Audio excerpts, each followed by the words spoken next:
AP ప్రభుత్వం అసెంబ్లీలో ప్రవేశపెట్టిన పాలసీలపై సీఎం చంద్రబాబు సభాముఖంగా ప్రకటన చేశారు. 2047 నాటికి ఏపీ దేశంలోనే నంబర్ 1గా ఉండాలనే ఈ పాలసీలు తీసుకువచ్చామని వెల్లడించారు. ప్రతి కుటుంబంలో ఒక పారిశ్రామికవేత్త అనే నినాదాన్ని సాధ్యం చేసి చూపుతామని స్పష్టం చేశారు. 30 లక్షల కోట్ల పెట్టుబడులు, 20 లక్షల మందికి ఉపాధి రావాలనేది ప్రభుత్వ లక్ష్యమని, పెట్టుబడి ప్రాజెక్టులు నిర్దేశిత సమయానికి మొదలయ్యేలా ప్రత్యేక వ్యవస్థను తీసుకువస్తామని చెప్పారు. పెద్ద ఎత్తున ఎంఎస్ఎంఈలు ఏర్పాటు చేయాలనేది లక్ష్యమని, ఎంఎస్ఎంఈల ద్వారా 50,000 కోట్ల పెట్టుబడులు ఆశిస్తున్నామని చంద్రబాబు స్పష్టం చేశారు. ఉత్పత్తిలో ఏపీని గ్లోబల్ డెస్టినేషన్గా మార్చాలనేది ప్రభుత్వ విధానమని తెలిపారు. అదే సమయంలో 83,000 కోట్ల విదేశీ పెట్టుబడులు రావాలని ఆశిస్తున్నామని తెలిపారు. ఏ పాలసీ అయినా 2024 నుంచి 2029 వరకు ఖచ్చితంగా అమల్లో ఉండేలా చర్యలు తీసుకుంటున్నట్టు వివరించారు. రాష్ట్రంలోని 175 నియోజకవర్గాల్లో ప్రతి చోట ఒక ఇండస్ట్రియల్ పార్కు ఏర్పాటు చేస్తామని చంద్రబాబు వెల్లడించారు.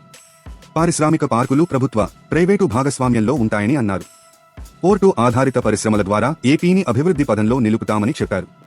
ఉపాధి ఆధారిత ప్రోత్సాహకాలు ఇచ్చేలా కొత్త విధానాలు అమలు చేస్తామని తెలిపారు.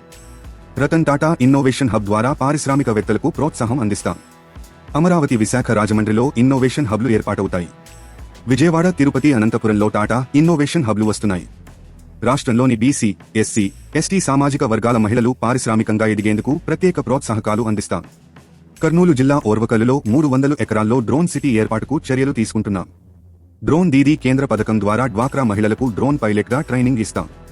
వ్యవసాయ రంగంలో 10,000 మందికి పైగా మహిళలకు డ్రోన్లపై శిక్షణ ఇచ్చేందుకు ప్రణాళిక రూపొందిస్తున్నాం. ఫుడ్ ప్రాసెసింగ్ పాలసీలో భాగంగా ప్రతి ఉత్పత్తికి ఒక క్లస్టర్ ఏర్పాటు చేస్తాం. పండించే పంటకు విలువ జోడిస్తేనే అధిక ఆదాయం పొందవచ్చు.